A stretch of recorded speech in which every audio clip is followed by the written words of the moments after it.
Hi, my name is Tracy.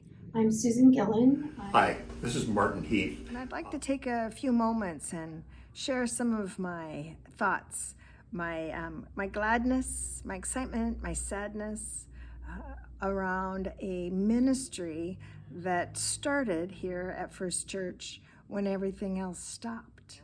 A group of like-minded people with very soft hearts, giving hearts, couldn't help but notice that these people that were already struggling were even struggling more. When we lived in Oregon, I volunteered for the food bank. So when I learned of the little food pantry, I wanted to be a part of it. Because it was the beginning of the pandemic, this was a way to help those whose lives were turned upside down because of COVID. Dear God, thank you for service in my life. Pantry assignment is my work. I asked for service being my job, and my prayer became real. So we started the Little Free Pantry. It was a endeavor of many people. There were grant writing, there was Boy Scouts building shelters. We contacted other churches in the valley, all the way up actually into Okanagan to see if their church or their business would like to have a Little Free Pantry.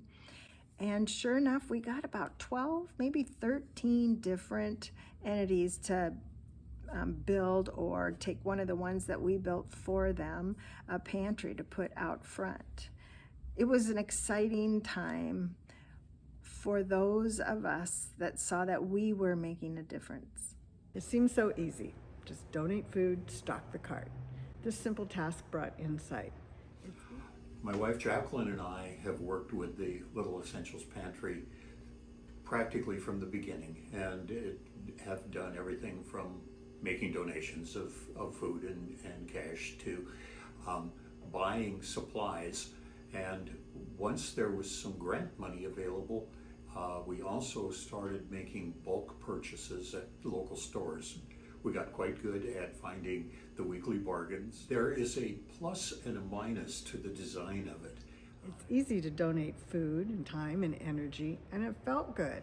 It is an anonymous pantry where anyone can come and anyone can take what they need. The positive side is that people, they don't have to check in, they don't have to have ID, they can simply come and take what they need. For the last couple of months, well, since last September, I have been picking up my 6-year-old granddaughter from school on Mondays, and she comes to help me stock the pantry. It's been fun for both of us, and I think a nice lesson in love for her. Not too long ago, she came to the pantry with a couple of candy canes, and she wanted to leave those in the pantry, and so we had our cart full, and we were walking out to the pantry to do that, and a little boy came walking by, and she was able to hand her candy cane directly to him. I had seen this little boy before. He's probably 8 or maybe 10 years old, and I think he just walks through our parking lot on his way home from school. I asked him if there was anything else in the cart he might like to have, and he picked a box of Honey Bunches of Oats cereal. And I just thought that was really cute, but really honest, because that was something he probably needed in his home. My heart in serving Wenatchee. Awesome experience. Thank you for opening space for me and sweet service for my soul. Great heart we're saving. I'm feeling getting growth in spiritual life. I can think of a couple instances, one in particular that stands out in my mind of meeting some of our customers. There was a man who drove up in an old kind of battered pickup truck, and he rolled down his window and didn't get out of his truck, but he was looking at the pantry, and I was there to stock it, and I said, "Is there anything you need? Can I help you?" And his story was that he had just gotten out of the hospital, was in some pain, did not feel up to going to the grocery store, and just needed a few items to get him by until he felt better. And I was hoping that the few items that we were able to pass on, that I could pass on that day, relieved him of his hunger as well. It seems that there is still a food insecurity. We do not doubt that. I don't doubt that. I see it every day. But the pantry seems to have outgrown what we can do to help in the bigger sense. The downside is that there are times when possibly the system has been abused. As time went on, what didn't feel good was feeling judgmental about those who utilize the pantry every day. Generosity of spirit from a distance is easy. Up close is a bigger challenge. I learned I needed to grow grace and mental generosity for those who often frequented our pantry.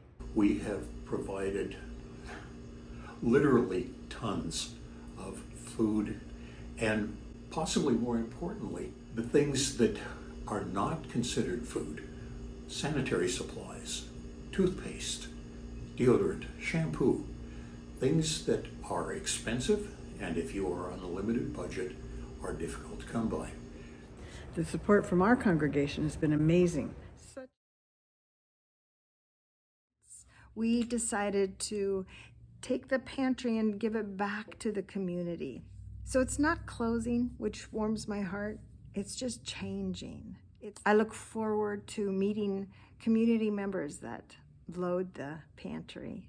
I hope that you are one that sees that being part of a community is helping those that we don't know in whatever way we can.